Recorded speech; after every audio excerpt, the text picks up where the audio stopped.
Sekarang karena kalau di Padang ini antrinya 10 atau lebih ya sampai ya 10 tahun. Oh 20 tahun ya. Nah, jadi Bapak Ibu yang dirahmati Allah, kenapa tadi saya katakan tidak? Karena pada umrah dan haji memiliki manasik yang berbeda. Ya. Walaupun pada umrah itu ada tawaf, ada sa'i, kemudian ada halul gitu. Tapi kemudian tawaf umrah itu tidak memiliki wukuf, tidak memiliki mabit, ya, atau melontar jumrah, sehingga hal itu membedakan antara haji dengan umrah.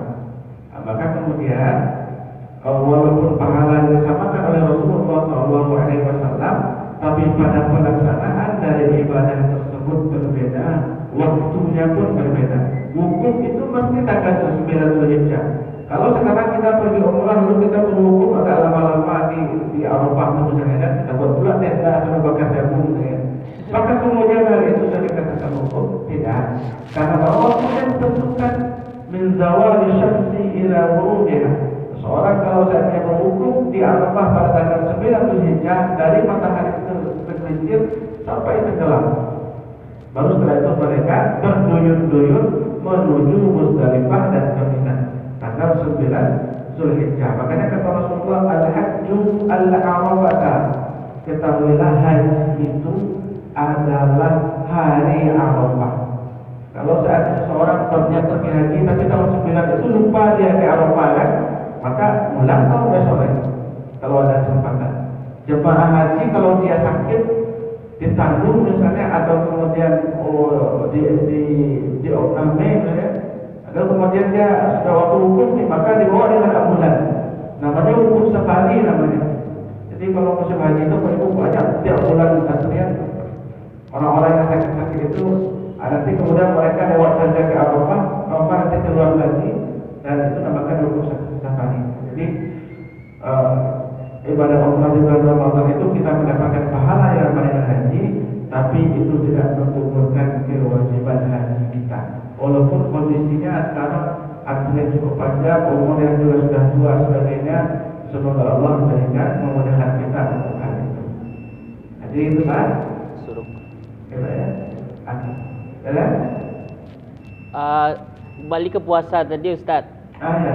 Sekarang lagi banyak di WA, di viral misalnya puasa Rajab, puasa ini. Terus di situ disebutkan bahwa pahalanya sampai sekian. Jadi itu gimana tuh Ustaz?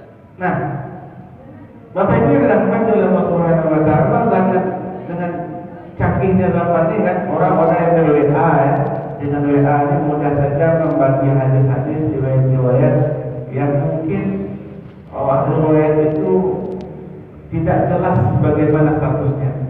Dan saya perhatikan di antara riwayat itu ada yang dhaif dan bahkan maudhu'. Maudhu' itu adalah palsu. Ya. Nah, apalagi masuk bulan Rajab, masuk bulan Sya'ban. Siapa yang berpuasa di awal Sya'ban, maka Allah haramkan dari api neraka. Dan nanti berpuasa 10 hari di bulan Rajab dapatkan 10 bidadari di surga. Nah, motivasinya luar biasa. Tapi kemudian kita lihat perawinya apa? Siapa yang meriwayatkan hadis tersebut? Kalau hadis itu diriwayatkan oleh Bukhari dan Muslim, maka hadisnya sahih, tidak lagi diragukan.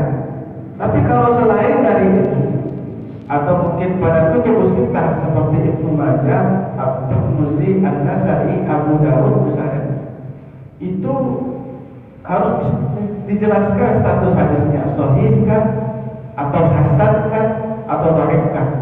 Biasanya itu tiga itu statusnya. Tapi kalau selain dari mereka, terkadang periwayatan ada yang palsu. Jadi ada orang dahulu, dia saking semangatnya beribadah misalnya kan, biar orang lain pun termotivasi beribadah, nunggu periwayatan yang kecil dari Rasulullah. Padahal itu dari dia sendiri. Makanya Bapak Ibu, itulah yang dikatakan hoax dalam beragama. Ya. Artinya menyebarkan berita bohong dalam beragama. Dan itu sangat berbahaya, karena kita mengatasnamakan Rasulullah dalam kebohongan. Maka kata Rasulullah SAW, "Man kadzdzaba 'alayya muta'ammidan falyatabawwa Siapa orang yang mendustakan terhadapku dalam agama ini, maka sungguh sangat tercela dan nanti tempatnya adalah dalam api neraka. Tempat duduknya di api neraka. Walaupun itu kemudian motivasi untuk beribadah. Kenapa Bapak Ibu? Karena beribadah itu sesuai dengan tuntunan Rasulullah. Tak boleh itu tak boleh itu kita ada-adakan begitu saja. Lalu kemudian untuk mendukung ide kita buat pula periwayatan. Inilah sebuah kesalahan keliruan yang luar biasa. Harus kita teliti terlebih dahulu.